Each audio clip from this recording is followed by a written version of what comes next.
الرحمن الرحیم انما الاعمال بالنیات والی حدیث میں ایک اہم بات یہ ہے کہ نبی صلی اللہ علیہ وسلم نے جب یہ فرمایا وَإِنَّمَا لِامْرِئٍ مَّا نَوَىٰ، انسان کو وہی کچھ ملے گا جس کی وہ نیت کرے گا. فَمَنْ كَانَتْ هِجْرَتُهُ إِلَى اللَّهِ وَرَسُولِهِ فَهِجْرَتُهُ إِلَى اللَّهِ وَرَسُولِهِ. جس کی ہجرت اللہ رسول کی طرف تھی تو اس کی ہجرت اللہ رسول کی طرف. تو اللہ اور رسول کے لفظ کا تکرار کیا گیا ہے. وَمَنْ كَانَتْ هِجْرَتُهُ إِلَى دُنْيَا يُصِيبُهَا، جس کی ہجرت دنیا کی طرف یا عورت کی طرف. تو ہونا یہ چاہیے تھا کہ اس میں بھی تکرار ہوتا فَهِجْرَتُهُ إِلَى الدُّنْيَا وَإِلَى الْمَرْأَةِ، یوں ہونا چاہیے نا. لیکن جہاں اللہ رسول کی بات آئی ہے تو وہاں تو تکرار کیا گیا إِلَى اللَّهِ وَرَسُولِهِ. لیکن جہاں دنیا کی بات آئی فَهِجْرَتُهُ إِلَى مَا هَاجَرَ إِلَيْهِ، جہاں ہجرت کر رہا ہے ادھر ہی ہو رہی ہے. یعنی دنیا کا تکرار نبی صلی اللہ علیہ وسلم نے اپنی زبان مبارک سے مناسب نہیں سمجھا. اس کو ہمارے حضرت فرمایا کرتے تھے جس چیز سے انسان کو محبت ہوتی ہے اس کے تکرار میں بھی اس کو لطف آتا ہے. جس چیز سے محبت نہیں ہوتی اس کی طرف اشارہ کنایے سے کام لیتا ہے انسان. تو یہ بھی کلام کی بلاغت ہے. فمن كانت ہجرته الى اللہ ورسولہ فہجرته الى اللہ ورسولہ. دوبارہ اس کو تکرار کیا. ومن كانت ہجرته، ہمارے حضرت بہت مزے سے یہ حدیث پڑھا کرتے تھے، بڑا مزہ آتا تھا. فمن كانت ہجرته الى اللہ ورسولہ فہجرته الى اللہ ورسولہ ومن كانت ہجرته لدنیا او امرأة ينكحها فہجرته الى ما هاجر الیہ. صحیح ہے نا؟ یعنی کہ فہجرته الى الدنیا اب امرأة يتزوجها، یہ نہیں، فہجرته الى ما هاجر الیہ. گویا اسے کہا جا رہا ہے دفاع ہو، جہاں کر رہے ہو نا وہ وہی ہوگی تمہاری ہجرت، اللہ رسول کی طرف نہیں ہے. تو یہ باتیں ان کی سمجھ میں آتی ہیں جن کو تصوف سے کچھ تھوڑا سا شغف ہوتا ہے، دل میں اللہ کی محبت رسول کی محبت ہو تو ان کی سمجھ میں یہ باتیں آتی ہیں. جو خشک طبیعت کے لوگ ہوتے ہیں ان کی کھوپڑی میں اس طرح کی چیزیں نہیں آتی. آگے حدیث ہے کتاب الایمان. کون عبارت پڑھے گا؟ چلو یہاں سے دائیں سے شروع کرتے ہیں. جی.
اماراتها.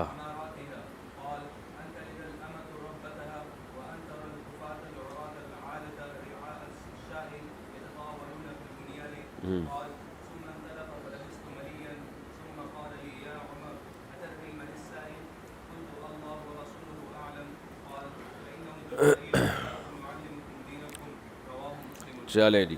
کتاب الایمان حضرت عمر بن خطاب رضی اللہ عنہ سے روایت ہے کہ ہم رسول اللہ صلی اللہ علیہ وسلم کی خدمت میں ذات یوم ایک دن بیٹھے ہوئے تھے. حتی اذ طلع علینا، اذ مفاجاتی، اچانک ایک شخص نمودار ہوا. طلع علینا کا صحیح ترجمہ کیا ہوگا؟ نمودار ہوا، نظر آیا ہمیں.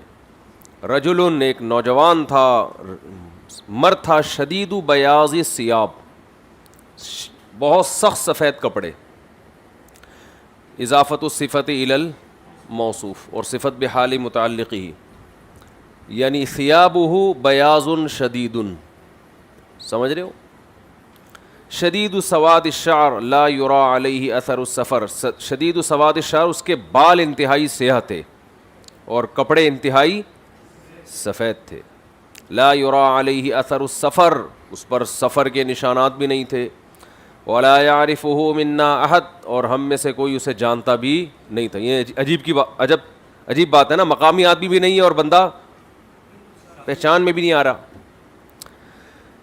حتیٰ جلس الی النبی صلی اللہ علیہ وسلم، نبی کے پاس آ کے بیٹھ گیا. فاسند رکبتیہ الی رکبتیہ، اسناد کا پتہ ہے نا، ملانا، سند نہیں چلاتے.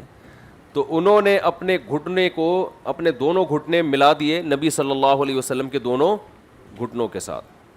اس کا مطلب آپ صلی اللہ علیہ وسلم دو زانوں بیٹھتے تھے. ووضع کفیہ علی فخذیہ، اور اپنے دونوں ہاتھوں کو اپنی دونوں رانوں پر رکھ لیا، یا یہ بھی ہو سکتا ہے رسول اللہ صلی اللہ علیہ وسلم کی ران پر رکھ لیا، جیسے کہ نسائی کی روایت ہے. فخذیہ کے لفظ میں دونوں احتمال ہیں کہ اپنی رانوں پر یا نبی صلی اللہ علیہ وسلم کی ران مبارک پر. وقال یا محمد، اور کہنے لگا اے محمد صلی اللہ علیہ وسلم، اخبرنی عن الاسلام، آپ مجھے بتائیں اسلام کے بارے میں. قال الاسلام ان تشہد ان لا الہ الا اللہ، اسلام یہ ہے کہ تم اس بات کی گواہی دو کہ اللہ کے سوا کوئی عبادت کے لائق نہیں، وَأَنَّ مُحَمَّدًا رَسُولُ اللَّهِ، اور محمد اللہ کے رسول ہیں. وَتُقِيمَ الصَّلَاةَ، نماز کو قائم کرو. وَتُؤْتِيَ الزَّكَاةَ، زکوٰۃ ادا کرو. وَتَصُومَ رَمَضَانَ، رمضان کے روزے رکھو. وَتَحُجَّ الْبَيْتَ إِنِ اسْتَطَعْتَ إِلَيْهِ سَبِيلًا، اور بیت اللہ کا حج کرو اگر تم اس کی طرف جانے کی راستے کی استطاعت رکھ دے ہو. قال صدقت، اس شخص نے کہا آپ نے سچ کہا. فعجبنا له، ہمیں حیرانگی ہوئی، حیران ہو گئے ہم. حیران سمجھتے ہو؟ حیران کو کہتے ہیں. یسألہ، پنجاب میں حیران کو کہتے ہیں حیران. فعجبنا له، ہمیں حیرانگی ہوئی. یسألہ ویصدقہ، خود ہی سوال بھی پوچھ رہا ہے اور خود ہی تصدیق بھی کر رہا ہے کہ ہاں بھائی سچ کہا. تو بھائی جب آپ کو پہلے سے پتہ ہے تو پوچھا کیوں؟ حیرانگی اس بات پر. قال فاخبرنی عن الایمان، آپ ہمیں بتائیں ایمان کیا ہے. قال ان تؤمن باللہ وملائکتہ وکتبہ ورسلہ والیوم الآخر وتؤمن بالقدر خیرہ وشرہ، کہ تم اللہ پر ایمان لاؤ اور فرشتوں پر اور اس کی کتابوں پر اور اس کے پیغمبروں پر اور آخرت کے دن پر اور تقدیر پر، اس کے اچھی تقدیر اور اس کی بری تقدیر. قال صدقت، اس شخص نے کہا کہ آپ نے سچ کہا. قال فاخبرنی عن الاحسان، آپ ہمیں بتائیں احسان کیا چیز ہے. قال ان تعبد اللہ کأنک تراہ، آپ نے فرمایا اللہ کی ایسے عبادت کرو جیسے کہ تم اس کو دیکھ رہے ہو. فإن لم تکن تراہ، اس لیے کہ اگر تم اس کو نہیں دیکھ رہے، فإنہ یراک، تو وہ تو تمہیں دیکھ رہا ہے. اس کا ترجمہ یہ کیا جاتا ہے کہ اگر یہ تصور نہیں کر سکتے کہ تم اس کو دیکھ رہے ہو تو کم از کم یہ تصور کر لو کہ وہ تمہیں دیکھ رہا ہے. یہ ترجمہ صحیح نہیں ہے، سمجھتے ہیں؟ یہ فا تعلیلیہ ہے. فإنہ إن لم تکن تراہ کا معنی میں ہے یہ کہ تم اس کو دیکھ رہے ہو کیونکہ وہ تو بہرحال تمہیں دیکھ رہا ہے. قال فاخبرنی عن الساعہ، آپ ہمیں بتائیں قیامت کے بارے میں. قال بل مسئول عنہا، آپ صلی اللہ علیہ وسلم نے فرمایا نہیں ہے وہ شخص جس سے پوچھا جا رہا ہے. میں اس میں مفعول پر الف لام آتا ہے تو اس میں موصول ہوتا ہے نا. ملذی، وہ شخص نہیں ہے. سئل عنہا، جس سے پوچھا جا رہا ہے اس کے بارے میں. باعلم، با زائد ہے، اعلم زیادہ جاننے والا، من السائل پوچھنے والے سے. جتنا پوچھنے والے کو علم ہے اتنا ہی اس کو بھی علم ہے جس سے پوچھا جا رہا ہے. یعنی جیسے تمہیں بھی نہیں پتا مجھے بھی نہیں معلوم. قال فاخبرنی عن اماراتها، اس نوجوان نے، اس شخص نے کہا کہ آپ قیامت کی علامتوں کے بارے میں بتائیں. قال ان تلد الامۃ ربتها، علامت یہ ہے کہ باندی جنے گی اپنے آقا کو. بچوں کے باپ پیدا ہوں گے. یہ جو سینٹ میں بل پیش ہوا ہے نا کہ باپ اپنے بچے پہ ہاتھ نہیں اٹھا سکتا، بچہ جو بھی کرتا رہے، تو اس کا مطلب کیا پیدا ہوگا بچوں سے؟ باپ سے لوگ اپنی اولاد کے بجائے کیا پیدا کریں گے؟ اپنے باپ کو پیدا کریں گے.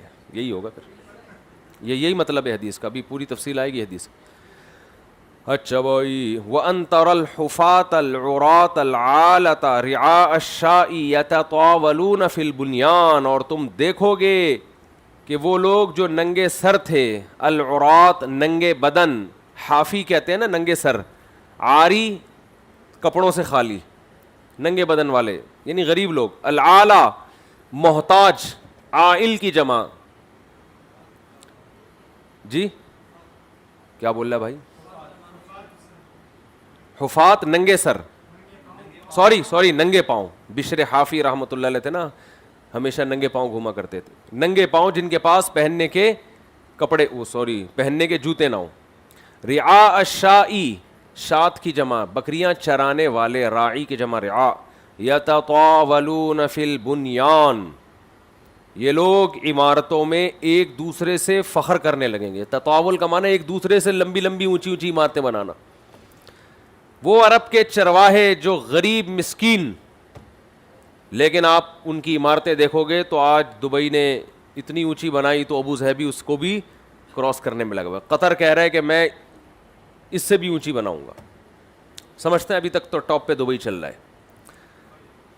اچھا بھائی, قال ثم انطلق, حضرت عمر کہتے ہیں انطلق, وہ چل پڑا, وہ چل نکلا. وہ نوجوان یہ سوالات پوچھ کے نکل لیا. فلبثت ملیا, میں کچھ دن ایسے ہی ٹھہرا رہا, میں نے اس کے بارے میں نبی سے کوئی سوال نہیں پوچھا. ثم قال علی یا عمر, پھر ایک دن نبی نے مجھ سے خود فرمایا, اے عمر, اتدری من السائل, آپ کو پتہ ہے یہ سوال پوچھنے والا کون تھا؟ قلت اللہ ورسولہ اعلم, میں نے کہا اللہ اس کے رسول ہی زیادہ جانتے ہیں.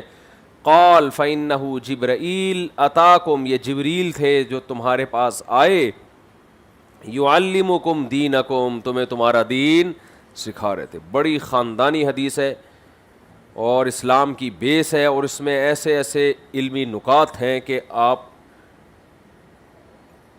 یعنی اسلام کی حقانیت ہے نا کہ کس طرح سے سکھانے کا ایک انتظام کیا جا رہا ہے. اس سے شاندار انتظام اور شاندار طریقہ تعلیم کا ہو نہیں سکتا. اس میں ہم علمی نکات تو ہم پڑھیں گے بعد میں, ابھی تو صرف لفظی ترجمہ. سب سے پہلے کتاب الایمان کا تذکرہ کیا نیت کے بعد صاحب مشکات نے, کیونکہ ایمان تمام اعمال کی کیا ہے؟ بنیاد ہے. غیر مسلم اور مسلمان کا جو فرق کہاں سے شروع ہوتا ہے؟ ایمان سے. ایمان اور اسلام کا تو اس میں پہلے ہی کتاب الایمان نا, اسلام سے پہلے تو ایمان ہے نا. ایمان جو ہے نا یہ اَمَنَ یُؤْمِنُ ایمانن باب افعال ہے, اور باب افعال میں جب دو حمزہ کٹھی ہو کے آئیں تو آپ کو پتہ ہے کہ دوسری حمزہ حرف علت سے چینج ہو جاتی ہے. تو ایمان سے ایمان بن گیا, یہ نکلا ہے امن سے. امن کسے کہتے ہیں؟ پیس لوننگ آرگنائزیشن ہمارے محلے میں ایک بنی تھی. پیس کو کیا کہتے ہیں؟ امن. دیکھو اسلام کی تو بنیاد کہاں سے شروع ہو رہی ہے؟ امن سے. امن و امان سرخ و حزنانہ, افغانیوں کی ایک نظم ہے, پوری نہیں سناؤں گا. شکر دے اللہ چہرہ, امن و امان سو رقص اور حزنانہ. اچھا خیر, اچھا چلو بھائی ابھی چپ کرو, شاباش. تو یا تو یہ متعدی ہے, یعنی باب افعال میں جب جاتا ہے تو باب افعال کی حمزہ فعل کو متعدی کرنے کے لیے آتی. تو ایمان کا مطلب ہوگا امن دے دینا. تو اس کا مطلب ہے کہ جو ایمان لے آتا ہے, ہم یہ سمجھتے ہیں کہ اس نے اپنی ذات کو امن دے دیا. سمجھتے ہو؟ اپنی ذات کو کیا دے دیا؟ یعنی امن میں لے آیا, وہ اپنی ذات کو محفوظ ہو گیا. اور بعض دفعہ باب افعال کی جو حمزہ ہے یہ صیرورت کے لیے آتی ہے. صیرورت ماخذ والا ہو جانا, یعنی مصدر کا جو ماخذ ہے نا امن ہے وہ والا ہو جانا. تو پھر ایمان کا مطلب کیا ہوگا؟ امن والا ہو جانا. یعنی آپ سامنے والے کی جب تصدیق کرتے ہیں تو آپ اس تصدیق کی وجہ سے کیا ہو جاتے ہیں؟ امن میں. وہ آپ کو اب تنگ نہیں کرے گا, بھائی آپ کسی سے بحث کر رہے ہیں, آپ اس کی بات نہیں مان رہے, تو وہ پھر وہ آپ کو پریشان کرے گا, آپ اس کو جب آپ اس کو تسلیم کر لیتے ہیں بھائی تم جو کہہ رہے ہو صحیح کہہ رہے ہو, تو گویا وہ آپ کو امن دے دیتا ہے. تو ہم بھی اللہ پر ایمان لاتے ہیں جس کی وجہ سے اللہ ہمیں کیا دے دیتا ہے, امن دے دیتا ہے. یہ تو اس کے ماخذ کی بحث تھی. لغت میں کہتے ہیں تصدیق السامع للمخاطب واثقا بامانته معتمدا على دیانته. ابن تیمیہ رحمہ اللہ نے تعریف کی ہے, بہت سارے علماء نے کی ہے, لیکن سب کا حاصل ایک ہی ہے مختلف الفاظ کے ساتھ, کہ ایمان کہتے ہیں اصل میں سامنے والے کی تصدیق کرنا. جب آپ کہتے ہیں نا میں سامنے والے پر ایمان لایا ہوں, کیا مطلب سامنے والے کی تصدیق کرنا معتمدن علی دیانتہ واثقا بامانتہ. امانت کا مطلب اس کی امین سمجھ کے, اس کو کہ یہ خائن نہیں ہے, امین سمجھ کے اس پر اعتماد کرتے ہوئے, اور اس کی دیانت تقوی پر اعتماد کرتے ہوئے. دیکھو اگر وہ دلیل سے بات کرے گا تو اس کو ایمان نہیں کہتے. ایک آدمی کہتا ہے کہ ایک خبر دے آپ کو, اور وہ آپ کو اس خبر کے صحیح ہونے کی پوری ویڈیو دکھا دے, تو اب آپ یہ نہیں کہو گے میں نے اس پر ایمان لایا ہوں. میں بھئی آپ نے تو وہ چیز دیکھ لی نا. تو ایمان کا مطلب ہوگا اس کی دیانتداری اور اس کی امانت پر آپ کو اعتماد تھا, اس بیس پر آپ اس کی بات پر یقین کر رہے ہیں. جیسے محمد صلی اللہ علیہ وسلم نے جو باتیں ہمیں برزخ کی, قیامت کی بتائی ہیں, تو ہمارے پاس ان کے برحق ہونے کی براہ راست کوئی دلیل نہیں ہے, لیکن ہم نبی صلی اللہ علیہ وسلم کے امین اور آپ کی دیانت کی بیس پر ان باتوں کی تصدیق کرتے ہیں. تو یہاں دلیل ان باتوں کی نہیں ہے, لیکن اس شخص کے برحق ہونے کی دلیل ہے. یہاں بھی اہل حدیث حضرات گڑبڑ کرتے ہیں تقلید کے معاملے میں نا, کہ بلا دلیل کسی کی بات کو ماننا, تو یہ تو ظاہر غلط ہے. لیکن بلا دلیل کسی ایسے کی بات کو ماننا جس کا برحق ہونا دلیل سے ثابت ہو جائے, اس تقلید کے ہم قائل ہیں. نہیں آ رہی بات. جو ناجائز تقلید ہے وہ تقلید ہے کہ اس کی بات پر بھی کوئی دلیل نہ ہو, اور اس بندے کے صحیح ہونے پر بھی کوئی دلیل نہ ہو, یہ حرام تقلید ہے. جس کی تقلید کر رہے ہو اس کی بات پر تو دلیل نہیں ہے, لیکن اس بندے کے ٹھیک ہونے پر, محقق ہونے پر دلیل ہے, اور دلیل اجماع امت ہے, پھر اس کی تقلید حرام تقلید میں نہیں آتی, بلکہ قرآن و سنت نے اس کا حکم دیا ہے. اور قرآن و سنت میں اس تقلید کو اتباع سے تعبیر کیا گیا ہے. قرآن و سنت کی اصطلاح میں اتباع میں اور تقلید میں کوئی فرق نہیں ہے, کیوں جہاں جہاں قرآن کہتا ہے نا کہ اتباع کرو, اتبع سبیل من اناب الی ولا تتبعوا من دونہ اولیاء, اللہ کے علاوہ اولیاء کی اتباع مت کرو. اولو کان آباؤہم لا یعقلون شیئا ولا یہتدون, تم ایسوں کی اتباع کرتے ہو جن کے پاس خود عقل نہیں ہے. فاسألوا اہل الذکر ان کنتم لا تعلمون, تمہیں علم نہیں ہے تو اہل علم سے پوچھو. تو ظاہر ہے پوچھا اس لیے جاتا ہے تاکہ اس پہ عمل کیا جائے نا. اب کوئی کہ پوچھنے پر کا حکم ہے, اس پہ عمل کا تو تھوڑی ہے. تو پوچھنا کا مقصد کیا ہوگا, تاکہ عمل کرے. اور وہ کہتے ہیں وہ پوچھے مگر دلیل سے پوچھے, تو دلیل سے ہی پوچھے گا جب, تو پھر وہ دلیل کی اتباع کہلائے گی, اہل علم کی اتباع نہیں کہلائے گی. تو عامی آدمی کو اہل علم کی اتباع کا حکم ہے. ہاں اندھی تقلید جب ہوگی جب اس اہل علم کے برحق ہونے کی کوئی دلیل نہ ہو آپ کے پاس. اور یہ صحیح حدیث سے ثابت ہے. معاذ بن جبل کو نبی نے جو یمن کا گورنر بنا کے بھیجا, تو آپ نے فرمایا کس سے فیصلہ کرو گے, انہوں نے کہا قرآن سے. کہا پھر بھی نہ ہو تو حدیث سے. کہا پھر اپنی رائے پر. تو آپ نے یہ نہیں کہا کہ اہل یمن کو کہہ دینا کہ خود ہی قرآن دیکھیں خود ہی حدیث دیکھیں. اہل حدیث حضرات یہاں یہ بھی گڑبڑ کرتے ہیں کہ علماء کا کام, علماء کی ضرورت اس لیے ہے کہ وہ آپ کو رہنمائی کریں گے قرآن و سنت کی طرف. یعنی چلنا تو ڈائریکٹ قرآن اور سنت ہی پر ہے, تو علماء کا کام کیا ہوگا, رہنمائی کریں گے. یعنی ہم ایک سوال کرتے ہیں نا کہ جب عالم آدمی پر تقلید ہر قسم کی ناجائز اور ہر قسم کی تقلید حرام ہے, تو ہر آدمی قرآن و سنت ڈائریکٹ دیکھے نا, پھر آپ کے مدرسوں میں بھی تو علماء بنتے ہیں. تو اس کا جواب دیتے ہیں وہ رہنمائی کرنے کے لیے, تاکہ وہ عوام کو قرآن و سنت کی طرف رہنمائی کرائیں. تو اس حدیث سے اس کی بھی نفی ہو رہی ہے. معاذ ابن جبل سے نبی نے فرمایا کہ کس پر فیصلہ کرو گے. فیصلے کا مطلب تمہارا فیصلہ ہوگا, یمن کے لوگ اس کو فالو کریں گے. تم نے قرآن میں دیکھنا ہے, نہ ملے حدیث میں, نہ ملے تو پھر اجتہاد کرنا ہے. یمن کے لوگوں پر گویا تمہارا حکم حجت ہے.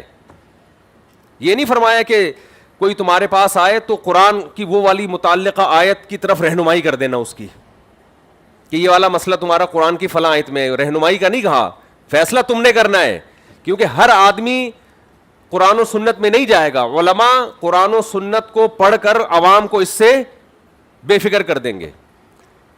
ہر آدمی اگر براہ راست مسائل کے باب میں, ایک تو واعظ و نصیحت کا باب ہے اس میں تو جانا ہے, لیکن مسائل کے باب میں اگر ہر آدمی قرآن و سنت میں ڈائریکٹ گھسے گا تو وہی ہوگا جو ہو رہا ہے ابھی, کوا چلا ہنس کی چال اور اپنی بھی بھول گیا. جو ہو رہا ہے عوام کے ہاتھ میں, جس طرح ایک وہ بن چکا ہے نا قرآن و سنت, ایک کھلواڑ بن چکا ہے کہ ہر آدمی جس گمراہی کو ثابت کرنا ہوتا ہے, ایک بہت بڑے مفسر ہیں, پروفیسر ہے, وہ بہت بڑے مفسر ہیں, وہ قرآن کی آیت کا ترجمہ کیا کر, اتنے ان کے فالوورز ہیں کہ آپ کی سوچ ہوگی, میں نام نہیں لوں گا ان کا, ایک پھر وہ نفرتیں پھیلتی ہیں. مشہور ہے مفسر, قرآن کی تفسیر, عالم نہیں ہے, وہ درس قرآن میں کیا کہہ رہے ہیں, وَلَا يُؤْمِنُ أَكْثَرُهُمْ بِاللَّهِ إِلَّا وَهُمْ مُشْرِكُونَ کا ترجمہ یہ کر رہے ہیں کہ مسلمانوں میں اکثریت مشرک ہے. یعنی ان کو لفظی ترجمے تک بھی نہیں آتے عوام, لیکن ان کی خوشنما تقریروں سے متاثر ہوتی ہے. کتنا غلط ترجمہ ہو رہا ہے, وَلَا يُؤْمِنُ أَكْثَرُهُمْ بِاللَّهِ إِلَّا وَهُمْ مُشْرِكُونَ. سمجھتے ہیں؟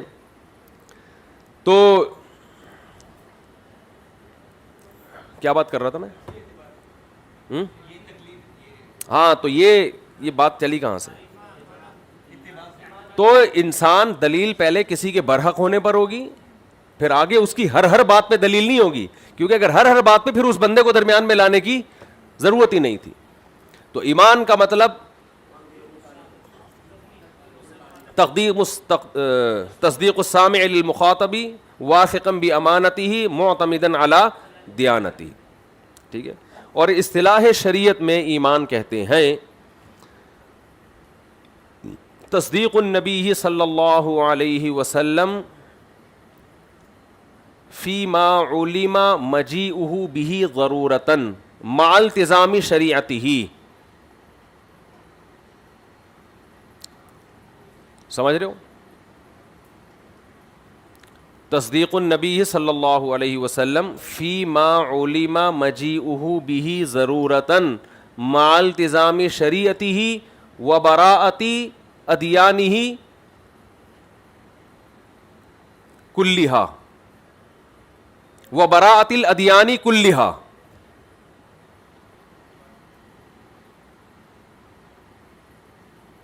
نبی صلی اللہ علیہ وسلم کی تصدیق کرنا ان تمام باتوں میں جو نبی نے کہی ہیں, جن کا نبی کی طرف منسوب ہونا ضرورتاً اور بداہتاً ثابت ہو جائے,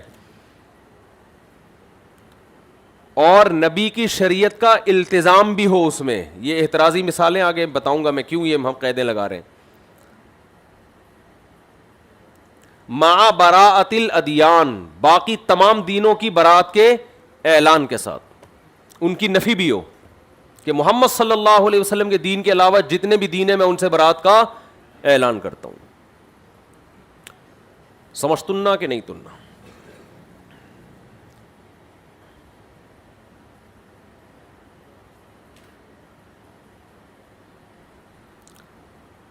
یہ سمجھ میں آ گیا؟ فیما علم مجیئہ بہ ضرورتاً کا مطلب کیا ہے اس میں؟ یہ لفظ مشکل ہے تھوڑا, کہ نبی صلی اللہ علیہ وسلم سے جو چیز بھی ضرورتاً, ضرورت سے مراد وہ ضرورت نہیں, ضرورت سے مراد بداہت.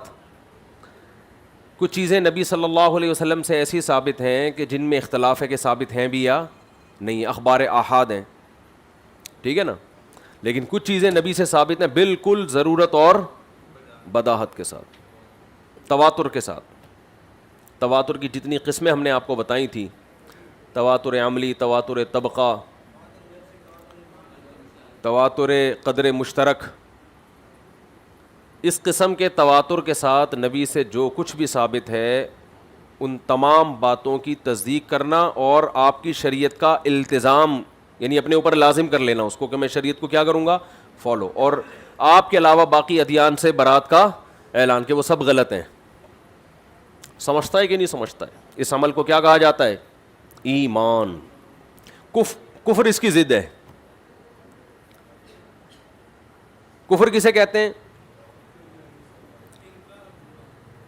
تکذیب النبی صلی اللہ علیہ وسلم فی جمیع نہیں، فی شیء مما علم مجیئہ بھی ضرورتاً، بس یہاں تک.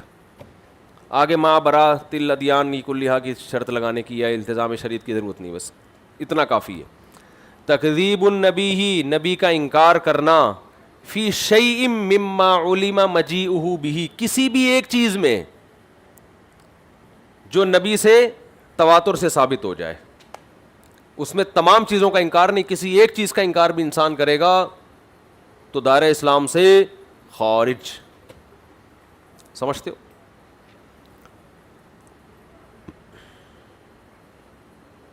کفر کی اقسام، کفر کی اقسام. ایک کفر ہوتا ہے جس کو کفر انکار کہتے ہیں. یہ اقسام اس لیے کہ اس سے آپ کو کفر کی تعریف پوری طرح سمجھ میں آئے گی، کیونکہ آج کل یہ بھی ایک مسئلہ بنا ہوا ہے. اسلام کا دائرہ بعض لوگوں نے تو اتنا وسیع کر دیا ہے کہ سبھی آ گئے اس میں، جیسے جناب غامدی صاحب، اور بعض لوگوں نے اتنا تنگ کر دیا کہ 4 آدمی جنت میں جا رہے ہیں، اس کے علاوہ نظر نہیں آ رہا کوئی جاتا ہوا. کفر کی 5 قسمیں مشہور ہیں. کفر انکار، مشہور کیا یہی ہو سکتی ہیں استقراء سے، اس کے علاوہ ہو نہیں سکتی. کفر انکار کہتے ہیں کہ دل سے بھی انکار کرے اور زبان سے بھی انکار کرے. یہ عام کافر، یہ جو عام کافر ہیں نا مارکیٹ میں چل رہے ہیں، ابو لہب تھا، ابو جہل تھا، ٹھیک ہے. دوسری قسم ہے کفر جحود. ضروری نہیں ابو جہل اس میں داخل ہو سکتا ہے وہ کفر جحود میں آتا ہو. جحود کہتے ہیں کہ دل سے یقین ہو، زبان سے انکار کرے، اور انکار بھی جبر و اکراہ کے بغیر ہو. کوئی گن پوائنٹ پہ انکار کروا دے تو ایک الگ بات ہے نا، وہ تو مجبوری ہے. جیسے قرآن میں آتا ہے وَجَحَدُوا بِهَا وَاسْتَيْقَنَتْهَا أَنفُسُهُمْ ظُلْمًا وَعُلُوًّا. فرعونیوں نے حضرت موسیٰ کے برحق ہونے کا انکار کیا، وَاسْتَيْقَنَتْهَا أَنفُسُهُمْ، جبکہ ان کو یقین ہو چکا تھا کہ موسیٰ برحق ہیں. ادھر توجہ بھائی، وہ بعد میں آپ کو دکھا دوں گا میں انشاءاللہ تفصیل سے، ان کی تصویریں بھی ہیں. یہ دیکھ رہے ہیں آپ چشمے پہن کے کیسے لگتے ہیں. وَاسْتَيْقَنَتْهَا أَنفُسُهُمْ، حالانکہ ان کے دلوں کو یقین تھا. فرعونیوں کو یقین تھا لیکن زبان سے کیا کر رہے تھے؟ انکار. اس کو کہتے ہیں کفر جحود. ایک ہوتا ہے کفر عناد، ضد اور عناد کی وجہ سے، کہ دل میں بھی یقین ہے برحق ہونے کا، زبان سے بھی اقرار کر رہا ہے برحق ہونے کا، پھر بھی مومن نہیں ہے. دل میں بھی یقین ہے اور زبان سے بھی اقرار. جیسے حضرت ابو طالب کا کفر، دل میں یقین تھا کہ محمد صلی اللہ علیہ وسلم اللہ کے رسول ہے، زبان سے بھی اقرار کیا بارہا. وَلَقَدْ عَلِمْتُ بِأَنَّ دِينَ مُحَمَّدٍ مِّن خَيْرِ أَدْيَانِ الْبَرِيَّةِ كُلِّهَا. حضرت ابو طالب کا مشہور شعر ہے، مجھے یقین ہے کہ میرے بھتیجے محمد صلی اللہ علیہ وسلم کا جو دین ہے تمام دینوں میں سب سے اچھا ہے.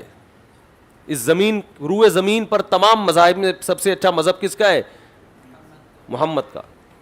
لَرَأَيْتَنِي سَمْحًا بِذَلِكَ مُبِينًا لَوْلَا الْمَلَامَةُ أَوْ حِذَارُ مَصَبَّةٍ لَرَأَيْتَنِي سَمْحًا بِذَاكَ مُبِينًا. تم مجھے دیکھتے سمحم بذاکا، میں سخاوت کرتا، کشادہ ظرفی سے کام لیتا، مبینہ بالکل واضح طور پر. یعنی مجھے ڈر ہے کہ میں اگر اقرار کر لوں گا تو لوگ کہیں گے باپ دادا کے دین سے پھر گیا اپنے بھتیجے کی وجہ سے. تو اب دیکھو، دل میں بھی یقین اور زبان میں بھی اقرار، پھر بھی مسلم کیوں نہیں ہے؟ التزام شریعت نہیں ہے. دوسرے تمام ادیان سے برات کا 2 ٹوک لفظوں میں اعلان نہیں ہے. التزام کا مطلب میں اس اسلام کو قبول کر رہا ہوں اور میں اس کا التزام کر رہا ہوں کہ میں محمد صلی اللہ علیہ وسلم کے دین کو ساری زندگی فالو کروں گا. عملاً نہ کرے، لیکن جب بھی کوئی غیر مسلم مسلمان ہوتا ہے تو وہ التزام کرتا ہے کہ آج کے بعد سے میں اس کا التزام کرتا ہوں کہ میں اسلام کے حکام کو برحق مان کے اس کو فالو کروں گا. عملاً نہ کرے تو ایک کوتاہی ہے نا. جیسے آپ کسی ملک کی نیشنلٹی لیتے ہو تو اس کا مطلب یہ ہوتا ہے کہ بھئی آپ کے تمام قوانین کو میں دل و جان سے مانتا ہوں. نہیں مانتے تو بغاوت میں آؤ گے. پھر عملاً فالو نہ بھی کرو, آپ سگنل توڑ رہے ہو, یہ کر رہے ہو, تو چالان ہوتا چلا جائے گا, لیکن نیشنلٹی منسوخ نہیں ہوتی اس سے. لیکن آپ مان رہے ہو کہ اس ملک کے تمام قوانین کو میں دل و جان سے برحق مانتا ہوں, لیکن میں اس کا اقرار کرتا ہوں کہ میں اس کو فالو نہیں کروں گا, تو آپ کا شمار باغیوں میں ہوگا. سمجھتے ہو؟ اقرار کرنے کے باوجود التزام نہیں کر رہے آپ. اچھا بھائی, تو یہ کہتے ہیں کفر. یہ کفر کون سا ہے؟ عناد. چوتھی قسم ہے کفر کی, کفر نفاق. دل میں کافر اور زبان سے اقرار مفاد پرستی کی وجہ سے. زبان سے انکار کس کا ہے؟ مفاد پرستی. زبان سے اقرار ہے, ایمان, کلمہ شہادت, سب جہاد میں بھی جا رہے ہیں, نماز بھی پڑھ رہے ہیں, لیکن دل میں کیا ہے؟ دل انکار کر رہا ہے کہ نہیں, ہم نہیں مانتے اسلام. بس اپنے کچھ مفاد ہوتے ہیں تو اس کی بیس پر اپنے آپ کو مسلم شو کیا جاتا ہے. دیکھو اس میں وہ وسوسے داخل نہیں ہیں. بعض لوگوں کے دل میں اسلام کے بارے میں وسوسے آتے رہتے ہیں, پتہ نہیں ٹھیک ہے, تو وہ منافقین میں شامل نہیں ہو جائیں گے. سمجھ رہے ہو؟ ان کا شمار, یہ تو وسوسے تو یہ حقیقت نہیں ہوتی, یہ تو شیطان بس کچھ نہ کچھ ڈالتا رہتا ہے. اچھا, پانچواں طبقہ ہے کفر زندقہ. زندقہ زندیق, ایسے کافر کو زندیق کہا جاتا ہے کہ جو رسول اللہ صلی اللہ علیہ وسلم سے ضرورتاً اور بداہتاً کوئی چیز ثابت ہے اس کا انکار کرے اور پھر بھی اپنے آپ کو کیا کہے؟ مسلم. دعویٰ یہ ہو کہ میں مسلمان ہوں, لیکن نبی کی براہ راست تکذیب نہ کرے کہ میں نبی کو نہیں مانتا یا اسلام کو نہیں مانتا, لیکن اسلام کے وہ احکام جو تواتر سے ثابت ہیں ان میں سے کسی ایک کا بھی انکار کر دے. جیسے یہ منکرین حدیث وغیرہ لوگ ہیں, نماز کا انکار کر دیتے ہیں کہ نماز اسلام میں نہیں ہے. وہ تو کانفرنس قرآن میں جو آتا ہے کہ 5 نماز پڑھو, تو اس سے مراد ہے 5 ٹائم کانفرنس ہوگی. حج نام ہے اینول میٹنگ کا, سالانہ اجلاس ہوا کرے گا سفید کپڑے پہن کے, اس میں فلاح و بہبودی کام ہوں گے. یہ اسی طرح کی باتیں کرتے ہیں. وضو نام ہے اپنے آپ کو باطنی طور پہ پاک صاف کر کے مسجد میں اس جو میٹنگ ہوگی نا دن میں 5 ٹائم, اس میں آپ آئیں, تو باطنی طور پر اپنے آپ کو. ایک منکر حدیث سے میری بحث ہو رہی تھی, میں نے کہا یہ جو قرآن میں آتا ہے کونیوں تک ہاتھ دھو الی المرافق ہے, تو یہ باطنی طور پر کونیوں تک کیوں؟ باطنی طور پر تو پورا پاک ہونا چاہیے انسان کو, یہ کونیوں پہ روک کیوں رہا ہے قرآن میں؟ اور پاؤں کے بارے میں قرآن کہہ رہا ہے ٹخنوں تک دھو, تو ادھر ادھر کی پھینکتے رہتے ہیں. تو یہ کہلاتے ہیں زندیق. ضد اور ہٹ دھرمی کی انتہا ہے نا, یہ اسلام ہی کو گویا چینج کر رہے ہیں. اس میں قادیانی بھی داخل ہیں. قادیانی کا کفر کفر زندقہ ہے کہ ختم نبوت جو تواتر سے نبی سے ثابت ہے اس کا انکار کر رہے ہیں.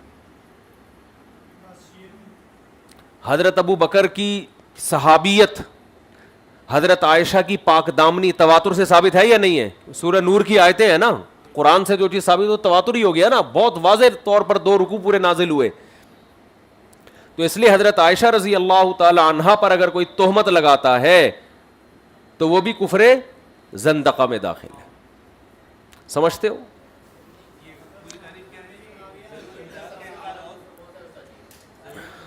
اور انکار کے باوجود اپنے آپ کو کہتا کیا ہے؟ مسلم.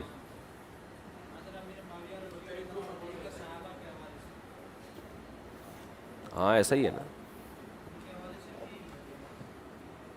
تواتر سے اگر کوئی چیز ثابت ہے نا, نہیں صحابیت کا انکار کرے گا پھر تو, لیکن نہیں, حکومت کا انکار تو ایک تاریخی حقیقت کا انکار ہے نا.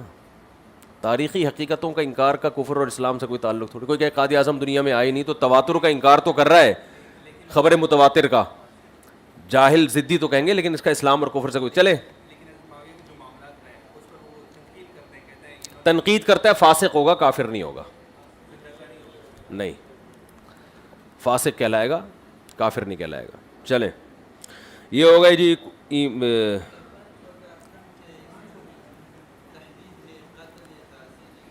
کیا بول رہا ہے؟ زندیق کا حکم یہ ہے کہ حکومت پر لازم ہے کہ اس کو مہلت دے 3 دن کی, وہی مرتد کا جو حکم ہوتا ہے, ورنہ اس کو شارٹ کر دے مارکیٹ سے. یہ حکومت کا کام ہے, آپ کا کام نہیں ہے, معذرت کے ساتھ. سمجھتے ہو؟ کفر نفاق تو یہ ہوتا ہے نا کہ دل میں تو انکار کر رہا ہے, زبان سے اپنے مفاد کی وجہ سے اقرار کرتا ہے.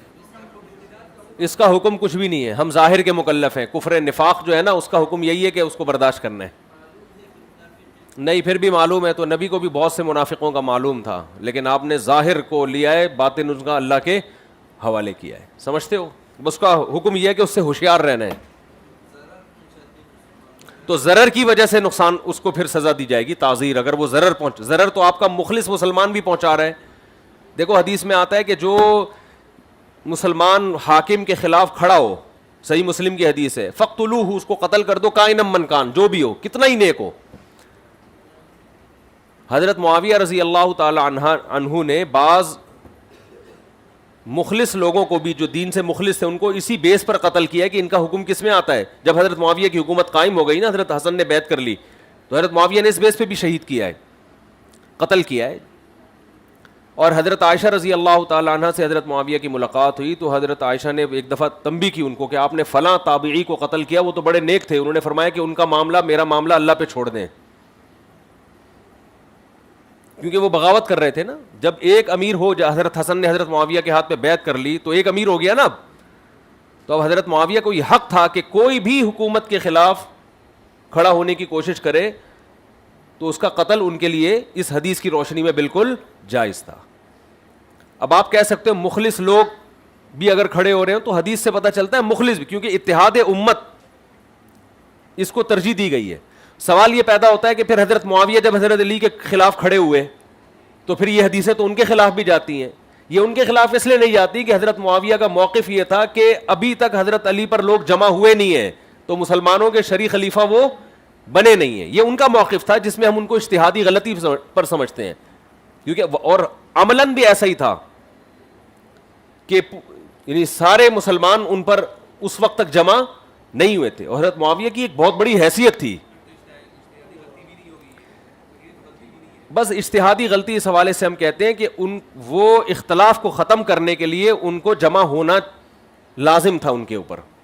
سمجھتے ہو؟ جی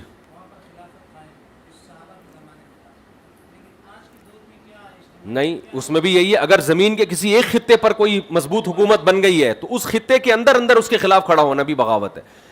یہ جب ہم نے تحقیقات کی نا, کتابیں پڑھی ہیں, تو علماء نے لکھا ہے کہ پوری یہ جو خلافت کی آج کل بحث لگتی ہے, آپ اگر کتابوں میں جاؤ تو آپ کو پتہ چلے گا کہ جب 2 خلافتوں میں اسلامی خلافت ڈیوائیڈ ہوئی ہے, ایک اندلس کی اور ایک بغداد کی, تو علماء کا اس وقت فتویٰ یہ تھا کہ اتنا علاقہ فتح ہو چکا ہے کہ اگر ایک علاقے میں ایک خلیفہ اور دوسرے میں دوسرے خلیفہ ہو, تو اس سے کوئی اس میں شرعی قباحت نہیں ہے, کیونکہ ایک خلیفہ کے لیے پورے روئے زمین کو کنٹرول کرنا مشکل ہو گیا تھا.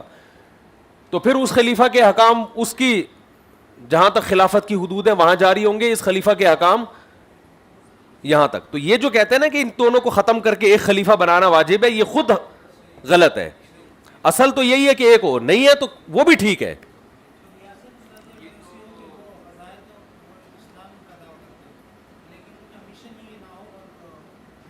دیکھیں 2 شرطیں ہیں. نبی صلی اللہ علیہ وسلم نے جو بغاوت کی اجازت دی ہے چند شرطوں کے ساتھ, جو خلاصہ اس کا یوں بیان کیا جا سکتا ہے. نمبر 1, کفر بواح. مسلمانوں کا بادشاہ یا وزیر اعظم یا صدر یا جو بھی ہے, وہ اتنا کھلا کفر بولنا شروع کر دے 2 ٹوک لفظوں میں کہ اس کی تعویل کسی بھی طرح سے ممکن نہ ہو. دوسری شرط یہ ہے کہ اس کے خلاف اتنی افرادی اور اسلحے کی قوت ہو کہ اسباب کی دنیا میں آپ کو غالب گمان ہو کہ میں اگر خروج کروں گا تو غالب آنے کا پورا امکان ہے, کیونکہ کفر بوا بھی ہے، لیکن اگر آپ نے اس کے خلاف مسلح بغاوت کی تو آپ تو اور پٹ جاؤ گے، جو رہا ہے صحیح طاقت بھی کیا ہو جائے گی، ختم. یہ مصر وغیرہ میں یہی تو ہوا ہے. تو اس سے سیکولرزم اور تیزی سے پھیلا ہے پھر وہاں پہ.